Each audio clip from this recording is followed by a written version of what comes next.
أعوذ بالله من الشيطان الرجيم بسم الله الرحمن الرحيم والصلاة والسلام على رسول الله وعلى آله وصحبه أجمعين رب اشرح لي صدري ويسر لي أمري واحلل عقدة من لساني يفقه قولي. This is a very often misunderstood topic, an extremely important topic.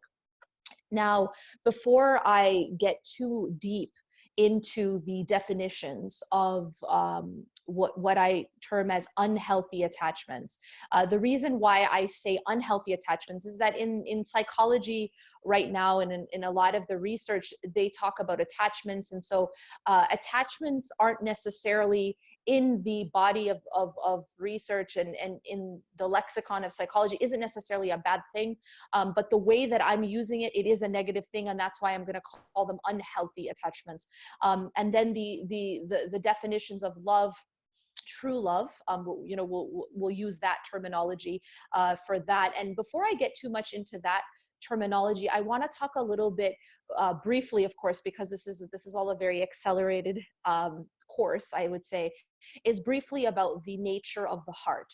So the heart in the Quran is referred to as qalb, and there are other words that Allah subhanahu wa ta'ala uses, like sadr, which is the chest, which is around the heart, fu'ad. So there are other words, but the heart itself is referred to as qalb. And qalb actually comes from the root word in Arabic that means to turn. And the reason for that is that the heart by nature is something that turns. It's something that can easily turn one way or the other. This is why the Prophet ﷺ used to ask, Ya muqallib al-qulub, thabbit qalbi ala dinik. O turner of that which turns, which is the heart, keep my heart firm on your deen or your way. And we know that we should never become complacent even about our iman, because there's a narration that tells us that a person can wake up in the morning as a believer and by the evening they're a disbeliever, and a person can wake up as a disbeliever and by the evening or rather the other way around, go to sleep as a disbeliever, wake up as a believer, or vice versa. That this turning of the heart is something that can happen very rapidly, where one part of the day you're a believer, by the end of the day you're a disbeliever. May Allah subhanahu wa ta'ala protect us. So the heart is essential that we take care of it. It's essential that we protect it. Now, why is the heart so important? The Prophet ﷺ said in a longer hadith, at the end of the hadith, after talking about haram and halal and mutashabihat, which are the doubtful matters, the Prophet ﷺ goes on to say, Inna fil jasadi mudgha, idha salahat salaha al jasadu kullu, wa idha fasadat fasada al jasadu kullu. Ala wa hiya al qalb. Indeed, in the body there's a lump of flesh. And if that lump of flesh is set right, then the entire body will be set right. And if that lump of flesh is corrupted, then verily the entire body will be corrupted. And ela, verily, it is the heart. So here we learn that, a lot of people believe or are under the impression that their mind is in control, right? Like, there's this idea of like, no, my mind controls my heart, right? But in fact, if you look spiritually, and if you look in the text, it is the heart that controls everything. It is the heart that controls the body, and it is the heart that controls the mind. What does that mean? It means that the type of heart that you have, if you have a healthy heart, إِذَا صَلَحَتْ, if it is set right, then the entire body becomes set right. So if you're a person who has a healthy heart, then the rest of your actions will follow as generally healthy. If you're a person who has an unhealthy heart, وَإِذَا فَسَدَتْ, if there's fasad in that heart, if there's corruption in that heart, and we know that there are two types of unhealthy hearts that we're taught about. One is the heart that is sick. It has sickness in it, but it has some life still in it, some health in it still. And then at the other extreme, and the most extreme, is a dead heart. These are hearts that Allah subhanahu wa ta'ala describes in the Quran are so hard that he compares them to rocks. And then he says, and this is in Surah Al-Baqarah, أَوْ أَشَدُّ قَسْوًا, or they're even more hard than rocks. Why? Because a rock can at least be split open, right? It can crack. Whereas these dead hearts that are so hardened, they cannot even be opened at all. And so they're even harder, they're even more dead than a stone, than a rock. And then we have the healthy heart. Now, the healthy heart, as the Prophet ﷺ talks about here, this is a heart that has been rectified, that there has been effort put in to take care of this heart. There has been effort put in to clean that heart, to purify that heart, and then to protect that heart. These are, these are essential ingredients that are necessary for a heart to become healthy and to remain healthy. A healthy heart is referred to in the Quran as إِلَّا مَنْ أَتَى اللَّهَ بِقَلْبٍ سَلِيمٍ. So the healthy heart is referred to in the Quran as قَلْبٌ salim, a sound heart. And this is in the Quran, on the tongue of Ibrahim alayhi salam. There's this beautiful extended dua in which Ibrahim alayhi salam calls out to Allah subhanahu wa ta'ala, and he says, وَلَا تُخْزِنِي يَوْمَ يُبْعَثُونَ, and do not disgrace me on the day when everyone is brought back. يَوْمَ لَا يَنْفَعُ مَالٌ وَلَا بَنُونَ إِلَّا مَنْ أَتَى اللَّهَ بِقَلْبٍ سَلِيمٍ. The day when nothing will benefit anyone of wealth, nothing of wealth or children, nothing is going to benefit them. لا ينفع مال ولا بنون, wealth and children, إلا من أتى الله بقلب سليم, except for the one who returns back to Allah subhanahu wa ta'ala with a heart that is salim, with a heart that is healthy, with a heart that is sound, with a heart that is alive and healthy. And so what do we learn from these various narrations? And this is, of course, a summary. What we learn is that, number one, the heart is the master of the body. The heart controls the rest of the individual. The heart is the master or the powerhouse, and it then affects the rest of that human being. And then we can go on as far as to say that the heart, if the heart is sick, then the rest of that human being will be sick, and then the rest of that human's actions will be sick, and then the effect on society will be sickness. And so we find that it's essential to work on the heart, because the heart is that part that controls the rest of the human being, and then eventually, obviously, the society and the relationships, etc. We also learn that the only thing that's going to benefit us on the day of judgment is if we have a healthy heart. If we do not, everything else that we have collected and everything else that we've amassed, as Allah says, لا ينفع مال ولا بنون إلا من أتى الله بقلب, that nothing will benefit them of wealth or children. These are the types of things, and especially in the society that of the Prophet ﷺ, these were symbols of power, right? If you had wealth and you had children, this is basically what was meant that person was powerful. And so Allah subhanahu wa ta'ala is telling us here that none of that will benefit anyone. The only thing that will matter is whether or not you return back to Allah with a heart that's healthy, with a heart that's sound. Now let me move into what does that heart look like? What is qalbun salim, and how can we understand what are the characteristics of that type of heart? Well, one way to understand qalbun salim is to understand it as a heart that does not have any competitor with Allah within it. A heart that does not have any competitor with Allah within it. Now, I say this because sometimes people get confused. If you say, for example, nobody is in my heart but Allah. If you say something like that, people can become very confused, and they start to ask, like, well, wait a minute, does that mean I'm not allowed to love my children? Does that mean I'm not allowed to love my husband, my parents? And I don't want there to be any confusion. And so the reason that I want to put it this way, so that we understand it's not about love of other things. It's not about loving our parents, loving our children, loving our spouse. It's about, is this love a competitor with the love of God? Does this love become a rival with the love of Allah subhanahu wa ta'ala within the heart? And Allah subhanahu wa ta'ala talks about this in Surah Al-Baqarah when he says, وَمِنَ النَّاسِ مَن يَتَّخِذُ مِن دُونِ اللَّهِ أَندَادًا يُحِبُّونَهُمْ كَحُبِّ اللَّهِ. That there are human beings, there are people who take rivals with Allah, and that means a rival with Allah subhanahu wa ta'ala. Now, how is it that they're taking this rival with Allah subhanahu wa ta'ala? Usually when we think about rival with Allah, we think about shirk. And when we think about shirk, we typically think about a like a stone statue, an idol, made of stone that we worship, right? But here Allah subhanahu wa ta'ala is clarifying that this andad, that these andad, it's plural, these idols, these rivals with Allah subhanahu wa ta'ala are actually in love. يُحِبُّونَهُمْ كَحُبِّ اللَّهِ. Allah says that they love them as they should only love God. So there are people who take rivals with Allah. They love them as they should only love Allah or God.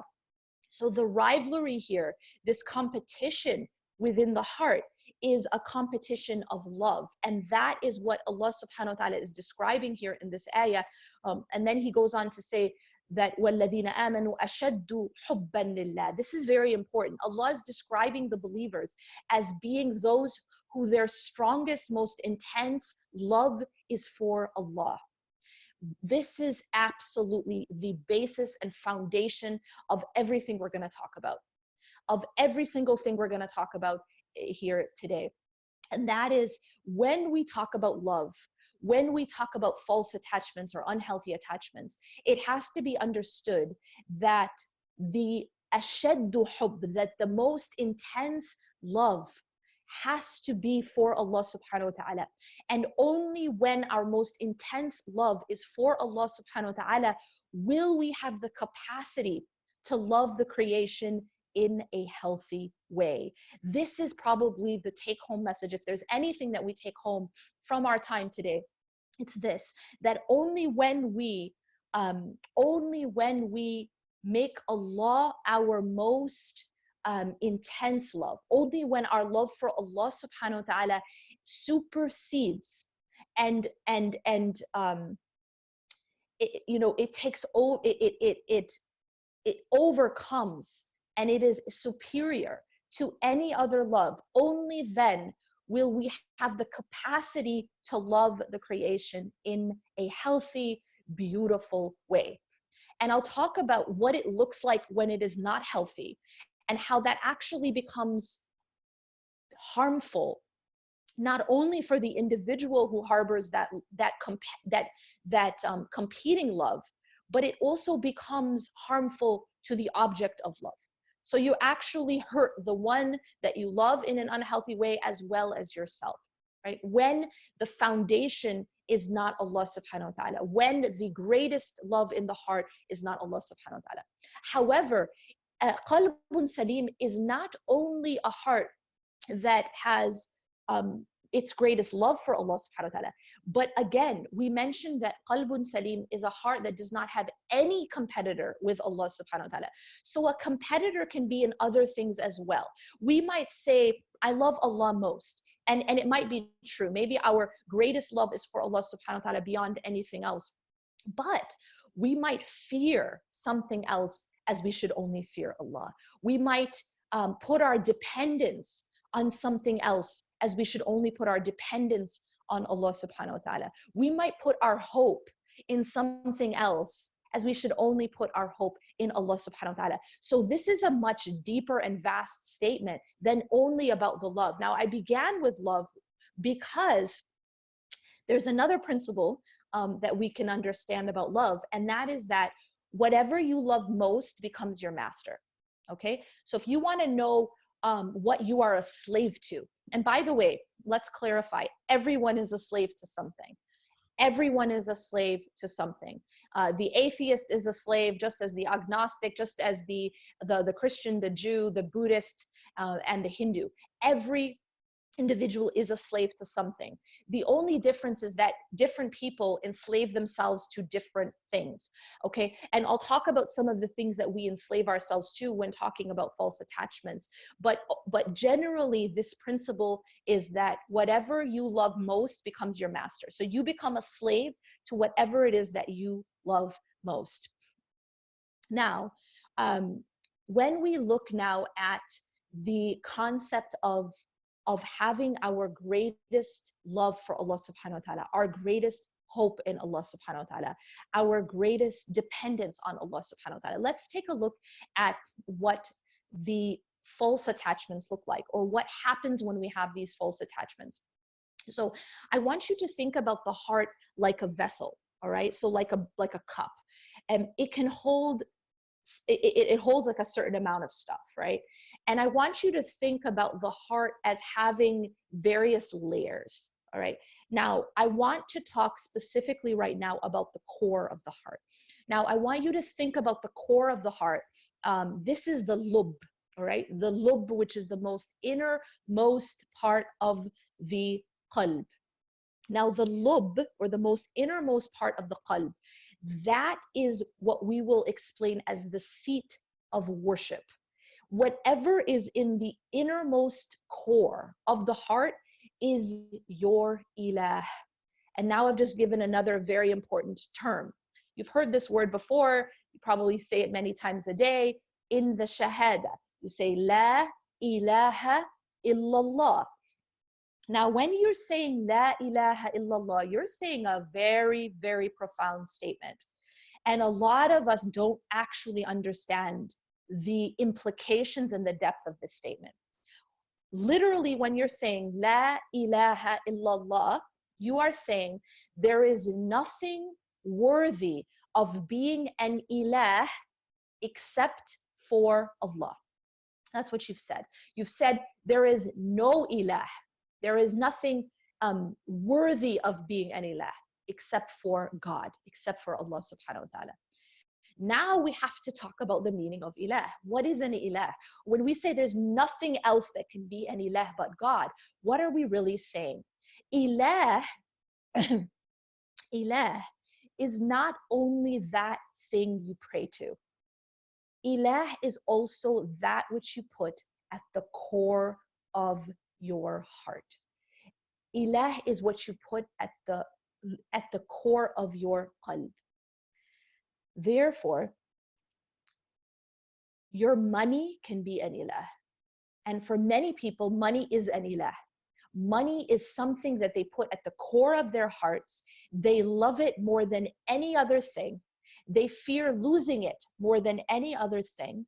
They put their dependence on it more than any other thing. They put their hope in it more than any other thing.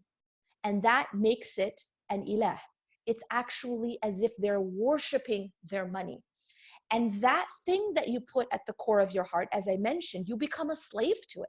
And so such people who I described as their greatest love is for money, their greatest hope is in money, their greatest dependence is in money, their greatest fear is of losing money, they become slaves to money. And that is the reason why you'll find that there are people out there who will do anything for money. That's because they've become slaves to it. Whatever will give them money, they'll do it. And it doesn't matter if it involves killing. It doesn't matter if it involves stealing. It doesn't matter if it involves going and occupying other countries, bombing and raping. That this is because it becomes a master for these people. It is you become a slave to it. And that's because you've put it at the core of your heart. And you will find that when anytime someone puts an ilah in the core of their heart, other than Allah subhanahu wa ta'ala, that person will by definition, listen carefully, that person will by definition act unjustly. So anytime, I'm going to repeat that because it's very important. Anytime a person puts something at the core of their heart other than God, that person will by definition act unjustly. And that is because the heart becomes corrupted when it is filled at the core with other than Allah subhanahu wa ta'ala. Now, again, I'm speaking about the core because it doesn't mean that we cannot love other things. It means that the core, which is saved for worship, which is saved for your ilah, can only be for God. And if anything else is put there, it will cause destruction in that heart. and it will cause oppression in the action of that individual. Now, I'll give you another example. A person who has power at the core of their heart will act unjustly because they will do anything for power. A person who has another individual, another human being at the core of their heart will act unjustly. And let me give you an example of that. This is something that a lot of, especially us women, we are often not taught, that there is a right and a wrong way to love people. A person can be at the core of your heart, and that person can be a competitor with Allah subhanahu wa ta'ala. For example, and this is the first one I'm going to begin with, because this becomes one of the greatest trials, especially for women, and that is our own children. When a woman becomes a mother or a man becomes a father, that child becomes one of the greatest tests for that human being. And that is why, if you look in the Quran, Allah subhanahu wa ta'ala lists two things as being a great test or a fitna, and that is wealth and children. And we also find that Ibrahim alayhi salam, what was he tested in? He was tested in his child, in his son. So we find that actually one of the greatest tests for a mother or a parent generally is their own child. And unfortunately, we live in a society, and I'll say that this is very much emphasized in certain cultures, especially, is that as soon as you have a child, especially women, when a woman has a child, all of a sudden, there is the internal fitrah, right? Which already is extreme rahmah, extreme mercy for that child. It's the greatest show of mercy we have on this earth, right? That Allah subhanahu wa ta'ala is the source of that mercy. But this is the mercy that Allah subhanahu wa ta'ala describes in the hadith, that the mercy of a mother for her child, that Allah subhanahu wa ta'ala is the source of that mercy, and Allah's mercy is greater than a mother for her child. But this is the greatest, deepest form of human mercy, right? And so that mercy already makes that the test of our children there, right? Because there's already that fitrah. But then you add to that, there's a lot of cultural teachings as well, where there's this idea that as soon as you have a child, as soon as you become a mother, you are now nothing else, right? Or nothing else really matters quite as much, that the rest of your identity kind of falls away because now you're a mother. And now we're almost taught to take our children and culturally, it's typically take our son, right? If we have a son, and there's this idea that we take our son and we put him at the center of our existence. And then we start to revolve our life around that child, right? Everything becomes about that boy. Typically, it's typically with our sons, and this is of course much more so in some cultures more than others. But we see this very unhealthy attachment to our sons or our children generally, and that is something that causes a lot of problems. Now, I mentioned that when you put something else at the core of your heart other than Allah subhanahu wa ta'ala, two things will happen. One is that you damage your own heart, and the second is that you actually cause harm to the object itself. So you're actually doing two types of harm to your own self, to your own heart, and then also harm to that other individual. Now, in this case, I want you to think about the heart as I said, it's a vessel. Now, imagine that you think of the heart like a gas tank, all right? So I use this example in my class where if you take your car to the gas station and now you decide, okay, I'm empty, and so I need to fill up with gas, right? Some people call it petrol, whatever you want to call it. The thing you put in your gas tank, right? So you go there and you realize that day that gas is super expensive. And so, you know, orange juice is on sale. So you decide, okay, I'm going to take the orange juice and I'm going to put that in my gas tank instead of the gas. Now what happens? Well, you've just put orange juice in a vessel that was only created to hold gasoline, right? This vessel, this creation, right? This is a creation. A manufacturer made this car, right? So you've just taken this vessel that was manufactured to only hold gasoline, and you've put orange juice in it. Now you tell me what happens to that car. Well, that car is broken now. You've destroyed the car and you've destroyed the gas tank. This is exactly what happens to us when we put other than Allah subhanahu wa ta'ala in the gas tank of our hearts, when we put our children in the core of our hearts, when we put our money, when we put power, when we put image or status or what other people think. Let me talk a little bit about what that looks like. When we worship other people's opinions, what does that look like? Well, when I have in the core of my heart, the most important thing to me is that I appear a certain way to other people, that the most important thing to me is how other people view me, how other people view me and my family and my children. And then I'm essentially become obsessed with my image. Right? And now we have, of course, social media, which is a platform to sort of like put that image on display. Of course, the photoshopped version, right? Like we have a photoshopped version of our lives that we put out there. We have a photoshopped version, a filtered version of our marriage or of our children or of our lives, right? We want to get a specific type of image across. And of course, that image is that we're perfect, our children are perfect, our relationships are perfect, our husband is perfect, our marriage is perfect, our life is perfect, right? We're having lots and lots of fun. We're very productive right now that we're on lockdown. Different, that we have certain images that we want to portray, and there's this filtered version that we put out there. Why?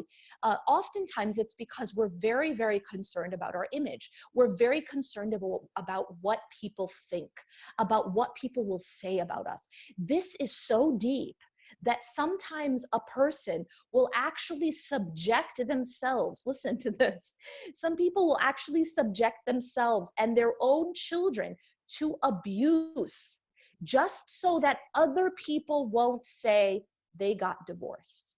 Listen to that carefully. That we're so obsessed that we worship other people's opinions of us, that we worship what other people think so much that we are willing to stay even in an abusive relationship just so that people will not say she got divorced or he got divorced or my daughter got divorced. And I have cases from all over the world of this type of thing, where even if a woman is abused, she will even go to her family and her own family will tell her, have sabr, sister, right? And by the way, sabr does not mean allowing yourself to be abused. Sabr does not mean being passive. Sabr does not mean you slap me on this cheek, I turn my cheek so you can more easily slap me on this cheek. That's not the meaning of sabr. And we have for too long abused the concept of sabr to keep people victimized, to keep people down. That's not what Allah and His Messenger have taught us. We are abusing the religion. And we're doing it to control people and to control the image that we want to portray to others. We need to stop doing that. But that happens when we worship the opinion of others, when we literally worship our image. I have to appear to be the perfect family. I have to appear to be the perfect wife and the perfect mother. And I even have to have the perfect skin, right? And if I don't, you have a filter, to make it look perfect. We live in a world of photoshopping everything, right? You see images of people on magazines. That's not really what they look like because they're photoshopped. Everything is photoshopped. And unfortunately, we live in a very Instagram, type of world where everything is about how you appear, and you have to appear perfect. You have to be perfect, and you have to look perfect, and you have to keep up this facade of being perfect. Now, the problem here is that you've made your focal point something other than Allah. You're worshiping your image. You're worshiping the opinion of others. And when you do that, you are oppressing yourself.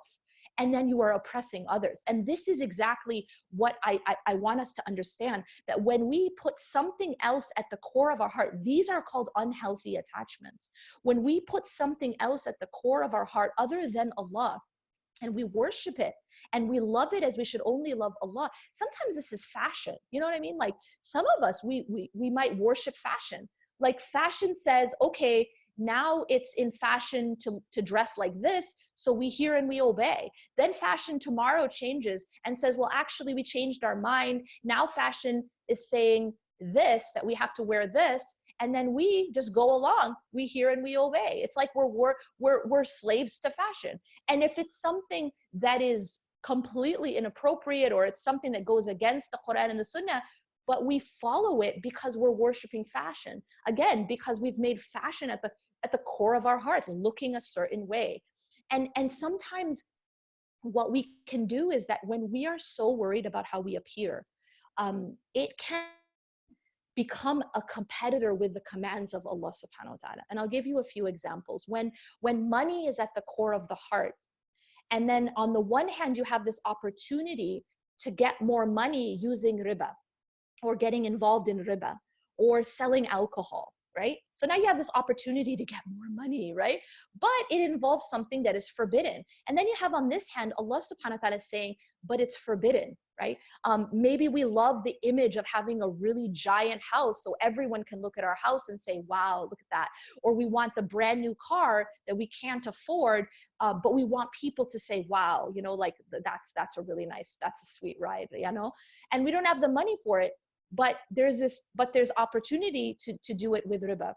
So now we're faced with a choice, right? On the one hand, Allah subhanahu wa ta'ala has spoken about riba in the Quran in a way He has spoken about nothing else. He has said that the people who do not give up riba, إِذَنُوا بِحَرْبٍ مِّنَ اللَّهِ وَرَسُولِهِ, let them prepare for a war waged against them by God and His Messenger.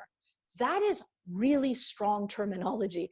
And yet we so easily involve ourselves in riba. Why? Because we worship what people think, because we worship image, we worship status symbols. And that becomes even more important than the commandment of Allah subhanahu wa ta'ala. And so in essence, we start to see, what is it really at the core of our hearts? Is it Allah? If it is Allah, then when Allah makes a command, we are told in the Quran that the people who really have Allah there at the core of their hearts, when a command is made, sami'na wa ata'na, we hear and we obey, right? But if we have something else there, we're not able to hear the command of Allah and we hear and we obey. And we see this in something else as well. And sometimes that happens with hijab, is that we live in a society that's all about look a certain way, you know, look your best, appearances, right? This Instagram culture where everything is about how you look, right? How you appear. And so we start to almost worship that. We start to make that our focal point, right?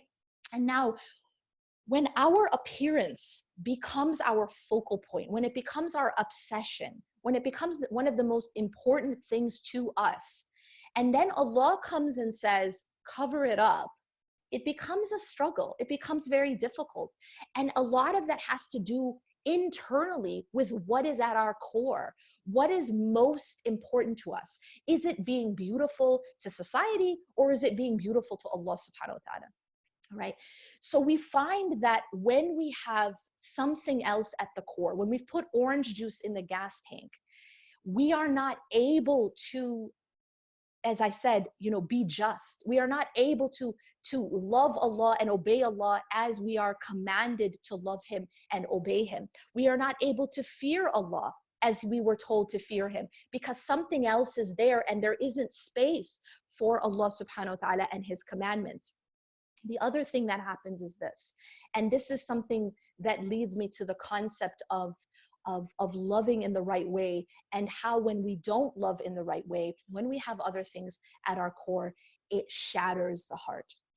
When you put orange juice in the gas tank, you are destroying that car. You are destroying that tank. Similarly, when we have put other things at our core, we shatter our own hearts. We break the human being. That is actually the reason at a core level why a human being breaks. Don't think that it's hardships that break a human being. Hardships don't break a human being. What breaks a human being is loving anything as you should only love Allah, fearing anything as you should only fear Allah, putting your hope and trust in anything as you should only put your hope and trust in Allah, depending on anything as you should only depend on Allah. That is what breaks the human being. That is what breaks the heart of the human being. That's what breaks the psyche of the human being. It is not our hardships, because Allah subhanahu wa ta'ala, if Allah holds you up, if Allah is at your core, if a person has a healthy heart, Allah will enable that person to withstand the hardest of afflictions. That Allah subhanahu wa ta'ala will hold that person up. And I have met individuals who have been through calamities and afflictions that would make your hair grow white. And yet they were able to get through it and not just survive it, but thrive inside of it, to be able to grow stronger in it, to be able to still live and live, thriving. And that can only happen when Allah is at the core. And when Allah is at the core, that heart becomes like something amazing, right? That heart becomes so resilient that it can withstand the fire of life, the storms of life. I use this analogy of the sequoias. This is like these sequoias, this is a type of tree which is so resilient that it's almost like fireproof. Like it's resistant to fire. And I was just like amazed when I found out that Allah subhanahu wa ta'ala had created the sequoia like that, right? And I realized that the heart of the believer can be like a sequoia, that the heart of the believer can actually be resistant to fire. Now, that doesn't mean that we don't feel pain. It doesn't mean we don't feel sadness. In fact, these are normal human emotions, or things that prophets felt, right? Sadness, we know that Yaqub alayhi salam felt. We know that the Prophet ﷺ had the year of sadness. This is normal. But I'm not talking about normal emotion. I'm talking about being broken. I'm saying that that the heart that is healthy, qalbun salim, a heart that has Allah subhanahu wa ta'ala supreme inside of it, will be able to withstand the most harshest of fires, the most harshest of storms in this life, because Allah subhanahu wa ta'ala is that person's strength. Allah holds that person up. And if Allah holds someone up, then that person can never fall. That person will not, and when I say can never fall, and I want to again clarify, it doesn't mean that person doesn't falter. It doesn't mean that person becomes perfect. It doesn't mean that person will not commit sins. That's not what I mean. I mean that person will not be destroyed. That person may fall, and that person may cry, and that person will go through pain, and that person will go through fear perhaps, but that person will not become broken and destroyed, because Allah subhanahu wa ta'ala will hold that person up and will allow that person to withstand the fire of their hardships. And now, and inshallah I'll wrap it up with this, that fire that person goes through actually ends up purifying that person, actually ends up strengthening that person rather than destroying that person.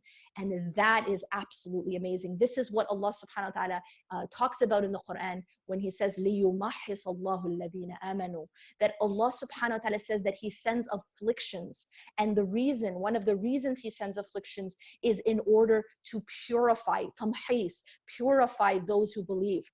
And when you talk about this word tamhis, it's literally the same word that's used for the burning or the heating of gold. And when you heat up gold, you remove the impurities from gold. Tamhis, it's a process that gold goes through to become pure, right? And Allah puts the hearts of believers, Allah puts believers through that same process of purification and tamhis, but it involves that fire. It involves the fire of affliction. But, and here again, here is the difference. Here is the difference. When a heart is salim, when a heart is healthy, when a heart has tawheed inside of it, when a heart has Allah supreme, not their money, not their power, not their image, not what other people think, not fashion or society standards, not their culture. A lot of people worship their culture. Their culture is at the core of their heart. Allah and his messenger can say one thing, but culture says another. We hear and we obey our culture, right? Our forefathers, right? But our forefathers did it like this, just like Quraysh said, right? But our forefathers did it this way. And so when a heart has Allah at the center, has Allah at the core rather than these other things, not another person, even if it's your own child, even if it's your own spouse, there's a healthy and an unhealthy way to love. And the only way to love in a healthy way is to have Allah at the core, and then we can love in a healthy way. And so if a heart has Allah at the core and has no competitor with Allah subhanahu wa ta'ala at its core, then that heart, when it goes through afflictions, instead of being destroyed, it becomes strengthened. It becomes purified. أقول قولي هذا واستغفر الله لي ولكم إنه غفور رحيم سبحانك الله وبحمدك أشهد أن لا إله إلا أنت أستغفرك وأتوب إليك. Jazakumullah khair, Ustadha. I know we have a limited time for Q&A at this point, but subhanAllah, from birth to death, this society, we chase love. We chase loving that experience, and we chase the things in our nafs that give us that tingle, that give us that experience of love. SubhanAllah, if we just kind of shifted our compass just a little bit, we would save ourselves so much pain, and we'd realign ourselves with the purest type of love and save ourselves so much harm. SubhanAllah. And I think that's why you connect so much to our audience. Jazakumullah khair for that. Once again, that wake-up call. And I do want to take a quick moment before we jump right into the Q&A. Facebookers, this is your opportunity. Faith Essentialers, you've been abusing that opportunity. So inshallah, we'll jump right into that. But, if you do want to seek the love of others, and you want to seek the love of those that Allah loves, the best way is to please Allah and take care of those who make dua to Him. So I do want to give a quick shout out to our amazing charity sponsors for the Ramadan 360 series. We have, of course, ICNA Relief in the USA, IDRF in Canada, and Orphans in Need in the UK. Please do show them some love. In the description box, we have all their links available, and make sure that you're taking care of the rest. While we have problems of the heart, there are people who have problems of the limbs and of just the basic necessities of life. So just a quick shout out to that, and let's jump into the Q&A. Bismillah. The first question that is submitted by the Faith Essentials audience is, speaking of terminology, mahabba is also an Arabic word used for love and comes from the word maha, that is related to erase. Does Islam emphasize this when speaking of love, that you won't truly love something if you don't erase everything else? Can love be distributed? Can love be distributed? Okay, so I didn't hear the last part of the question. Can love be what? Sorry, distributed. Can it be spread out, or can you love more than one thing? Okay, excellent. Okay, Jazakallah khair. So essentially, as I mentioned, it is, yes, love can be distributed, yes, but worship cannot, right? So there is a difference, and this is why I'm using these terms, because we have to start to understand the difference between love and worship. All right, we have to start to understand the difference between unhealthy attachments and true love. They're not the same thing, and they look different, and they cause absolute different result. So we can love many things, right? We can love, and we should love our children and our spouse and our parents. In fact, Allah subhanahu wa ta'ala tells us in Surah At-Tawbah, if you go and you look at this ayah in Surah At-Tawbah, Allah subhanahu wa ta'ala lists all the things that we love, right? And He lists a list of things, all halal to love, right? Aba'ukum, abna'ukum, your parents, your children, your spouses, your relatives, your siblings, your business in which you fear decline, your dwelling in which you delight, like a nice house. But He says, if any one of these things are ahabba ilaykum min Allahi wa rasulih wa jihadin fi sabilih, if any of these halal things to love, right? Like, we obviously love the Prophet ﷺ, loved, all the prophets loved, the human beings, their families, etc., their companions.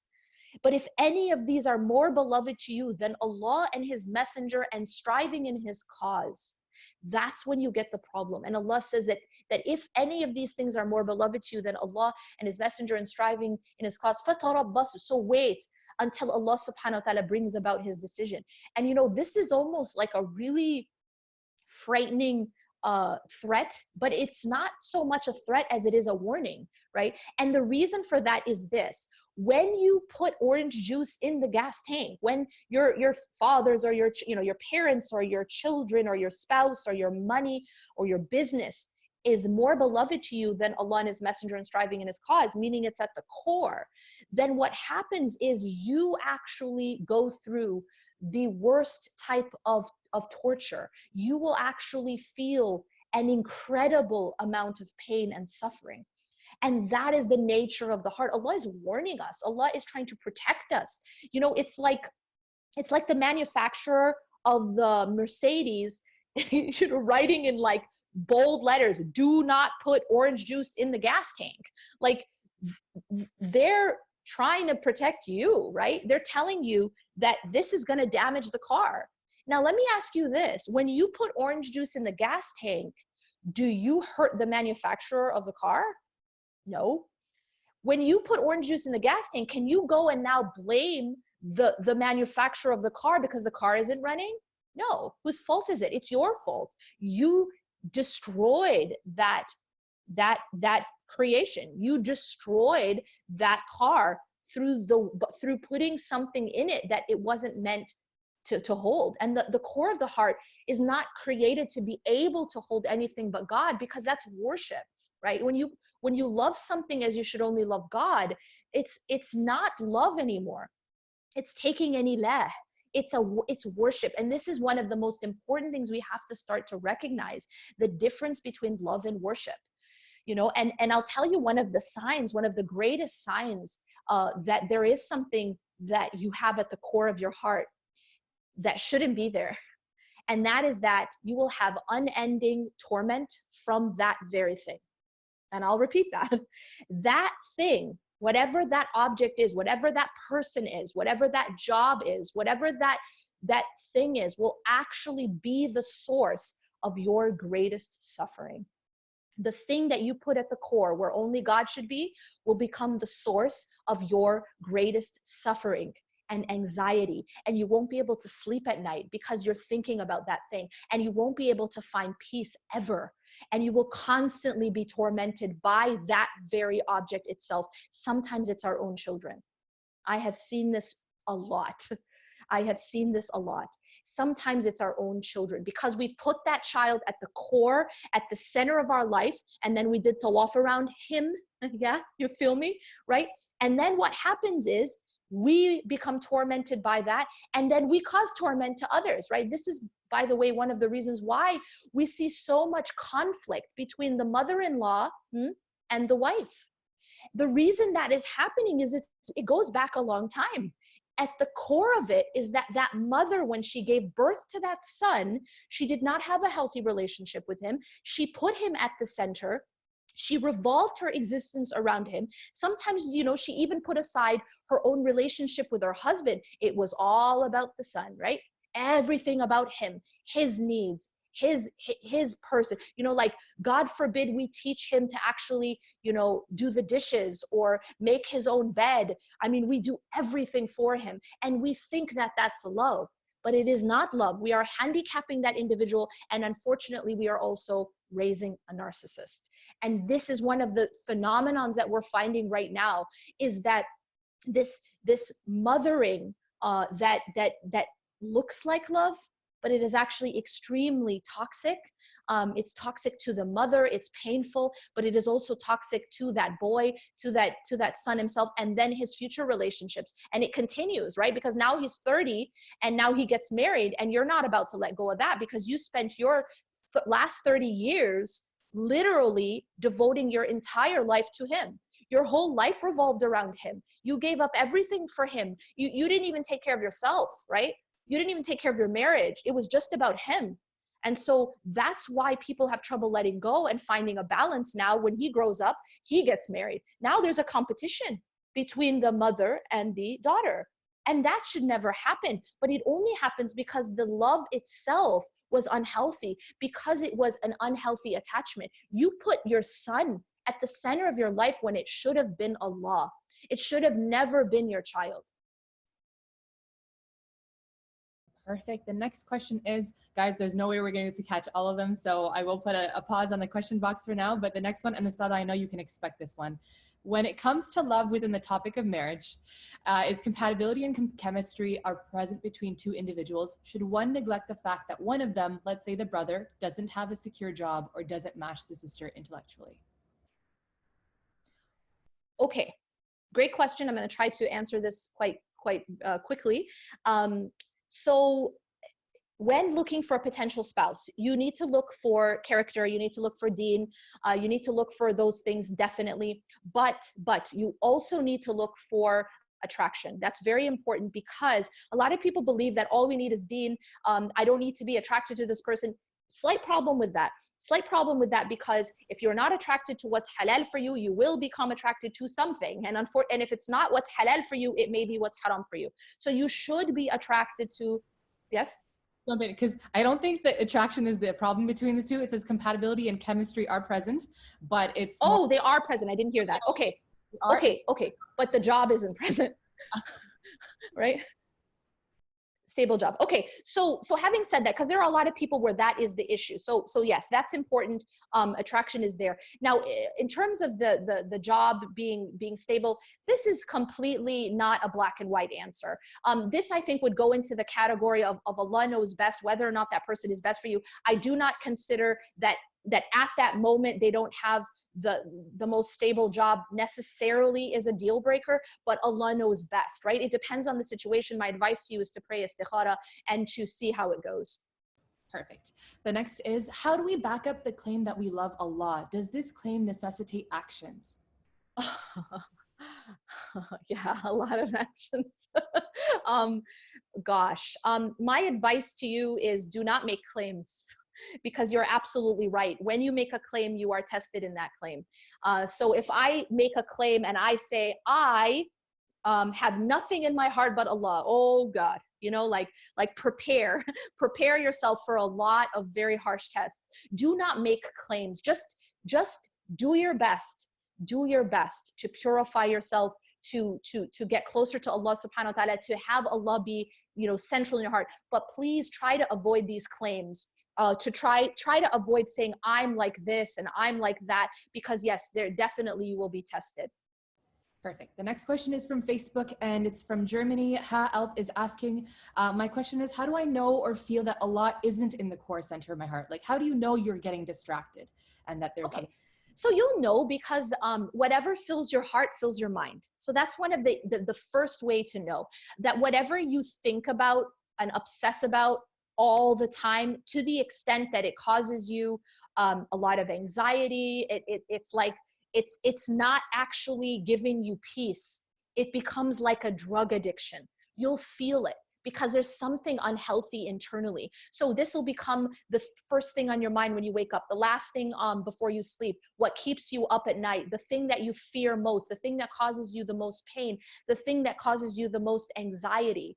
The thing you think about all throughout your prayer. Like, these are the things you're gonna see as signs of that. And also, one other thing is the inability to be balanced. This is very essential. You will not be able to be just and balanced. You will not be able to have a balance in your life because you will always be leaning towards that which is at the core. So for example, if you have one child in the core and not the other children, like you have a favorite and they're at the core, you won't ever be able to be fair between your children, right? And so this is one of the symptoms, is that you will find that you will not be able to be just and you will not be able to be balanced. And of course, all the other things, the constant thinking, the pain, the anxiety, and etc. The next question is from Asia. She actually won your Transformed course a couple of days ago in our Kahoot game. So she's thanking you for that amazing course. And she's asking, if the heart is the master of the body, what's the role of the unconscious mind, which is said to control everything we do and the driver of limiting beliefs? Does the unconscious mind have any place in Islam? And is there a relationship between the heart and the unconscious mind? Yes.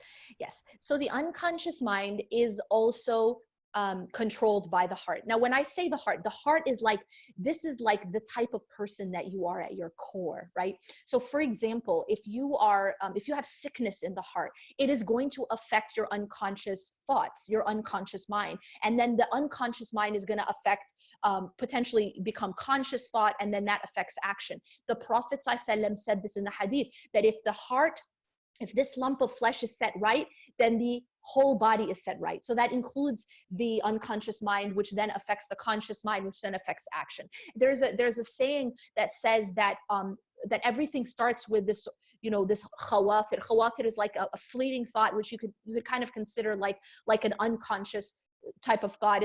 Or it can be just there, but just barely conscious, like it's just a fleeting thought. And then once you feed that, it becomes a conscious thought. And then once you feed that, it becomes a desire, a want. And then you feed that, and it becomes an action. And then you feed that, becomes a habit, etc. But it all starts from what type of heart you have. If you have a generous heart, then you're going to be, your thoughts are going to be thoughts of abundance, right? It's not going to be a scarcity mentality, like, oh no, I have to withhold for myself, because you're going to have a heart that is generous. So these diseases that we may have in our hearts, envy, that's another disease, arrogance, another disease, and depending on if we have, like I said, false attachments, that's definitely going to affect your unconscious thoughts. Perfect. Now, Ustadha, I do recognize it's 5 o'clock. Do we have time for a couple more questions, or can we be respectful of everyone? It's totally up to you. And I can take a couple more. It totally depends on yourself and Sheikh Walid. Oh, he just joined in. Sheikh Walid, I'm going to ask him actually. Let's see. Assalamu alaikum. Wa alaikum Alaikum assalam, Sheikh. Alhamdulillah. How are you guys doing? Alhamdulillah, doing well. Steal some of your session just a little bit. We have so many questions coming in, and we just had to have a powerful session. Can we steal like 5-10 minutes of it? Sure, absolutely. Awesome. I would love to hear that. Awesome. Jazakumullah khair. So guys on Facebook, inshallah, we'll do our best to get through a couple more questions. This is a fatwa night, so you do have a lot more opportunity to ask questions, but they have to be a little bit more fiqh related for Sheikh Walid. So inshallah, I'm going to jump into the next one. Sheikh Walid, we'll have you in the background, and we'll come to you in a few minutes. Jazakumullah khair for allowing this. So the next question is, can addictions like Netflix, video games, shopping brands, gadget mania, etc., mean that worshiping your desires for Muslims, that they think about them all the time, or can they be controlled as minor attachments? Can you balance that? Is it possible? Okay. They can definitely, yes, they can be addictions, but even an addiction can be cured. I don't want anyone to think that any of this is final. Even if you have a competitor with Allah subhanahu wa ta'ala in your heart, that can be cured. It's not like, okay, that's it for me. I just love my money so much and I'm just going to go down with this disease. But everything can be cured. For every, as the Prophet ﷺ said, for every disease there is a cure. And so there is a cure even for these unhealthy attachments, whether it's to social media or it's technology, or sometimes even pornography. These are all things that can be treated. Now, having said that, I want to just explain that one of the reasons why we get addicted to things is because we are trying to fill an emptiness inside. So when we do not have Allah at our core, when we do not fill our hearts with Allah subhanahu wa ta'ala and His love and His light and His attributes, the heart becomes empty. The heart becomes in extreme pain. And when the heart is empty and it's not filled with the right stuff, or it's filled with the wrong stuff, that person is desperately looking for something to numb the pain, because that causes, as we said, orange juice in the gas tank breaks the car, right? When you feel something else in your heart other than Allah subhanahu wa ta'ala, it breaks the heart. And that causes excruciating suffering. This is actual real suffering. Real true suffering comes only when you put something else in the heart other than Allah subhanahu wa ta'ala. And so what we sometimes do to sort of numb the pain, to manage the pain, is we look for sedatives. And actually, this is what this is sort of the foundation of the new book that I'm working on, which I need your du'as for, is this exact concept of why is it that we suffer? Why is it that we become empty, and how can we cure that? It is definitely curable, but we have to diagnose it correctly, that we're going to these things, we're becoming addicted to these different things, whether that's alcohol, drugs, Netflix, social media. Sometimes we become addicted to other people, right? It becomes like a drug addiction. And all of that is for the same reason. It's us trying to numb the pain of that internal emptiness, because we've not put Allah subhanahu wa ta'ala there. Perfect. The next question, and actually you said that we have a very large revert population in Faith Essentials and in our Ramadan 360 group. So it ties into a lot of that. Mart is asking, how does this apply for non-Muslims? I have a brother who's struggling a lot and I feel like Islam could help him, but I don't know how to introduce him to it. So how do you explain that concept to a non-Muslim? This concept, by the way, applies to everyone, because Allah subhanahu wa ta'ala created the human being with this nature. Allah did not only create the Muslim or the believer with this nature. Every human being is created with a qalb. Every human being is created with a heart. Every human being is created with the fitrah of wanting to seek Allah subhanahu wa ta'ala. Alastu bi rabbikum. Allah subhanahu wa ta'ala asked all of the souls, right? Before we even were put in bodies, before we even came to this life, Allah asked every single one, am I not your Lord? And every single soul. So this person's brother, every non-Muslim, every Muslim, everyone, the Buddhist, the atheist, the agnostic, the Jew, everyone said, Bala shahidna. Every single person, they took that witness, they bore witness that Allah is their Lord. So in every single human being, Muslim or non-Muslim, deep down, there is that recognition of the higher power of God as a fitrah. It is the deep down nature placed in every human being, Muslim or non-Muslim. And so the job of that human being is to remove all the covering over that fitrah, to remove all the covering over that pure part inside that seeks God. The problem is we have so many distractions and we have so many sedatives, things that we take to try to numb the pain of not knowing God. Essentially, that's what it is. Addiction is things that we take to numb the pain of not knowing God, right? Of not filling that emptiness with the right stuff. And so it's absolutely a human situation. It's a human existence. Perfect. And we'll wrap it up, I think, with this one. Two questions, if that's okay. One on heartbreak and one on unhealthy attachments. So one question that we've been getting a lot with many different themes has been, what if you have an unhealthy attachment to someone who is a crux, a reason for your love for Islam? You know, they might have been the one that your foundation of faith was built upon, and you have an unhealthy attachment with them. How do you reconcile that, especially maybe if they have those narcissistic characteristics or they use that to their advantage? That's one. And then I'll give you the other one in a sec. Okay, that's a really, really good example of sometimes how it happens. And by the way, this is essential that we break that unhealthy attachment, because even if you look at the Quraysh at the time of the Prophet ﷺ, they used to say that we only worship these idols to get us closer to Allah. So even they were using these idols in order to get closer to Allah subhanahu wa ta'ala. We have to be very careful that we are not taking our teachers, our shuyukh, our leaders, our whoever that is that maybe brought us to Allah subhanahu wa ta'ala. We are not taking them as idols that we are sort of venerating in order to bring us closer to Allah. We have to be careful of that. And sometimes, and I'm going to tell you this is often what happens. If we do take someone and put them at a place that they're not supposed to be, a religious figure or someone in our lives, whoever it is, if we do that, I will tell you what will end up happening. That individual will disappoint you. That individual will let you down. And now this is actually part of the sunnah of Allah subhanahu wa ta'ala, and it happens so that we can break that unhealthy attachment and turn to Allah subhanahu wa ta'ala directly and never have an intercessor in a sense. Obviously, there's different levels of intercessors. Never have something else that we attach ourselves to, as we should only attach ourselves to Allah. Now, my advice to you is, before the pain of that crash, because it hurts, it's very painful if you are attached to something and it lets you down. It's very painful. In fact, it's one of the worst kinds of pain. And so my advice to you is to break that attachment gently and realize that you need to direct that veneration and that level of attachment only to Allah subhanahu wa ta'ala, because it can happen the easy way or the hard way, and you don't want it to happen the hard way. And I'm assuming that might be related to the second question of heartbreak.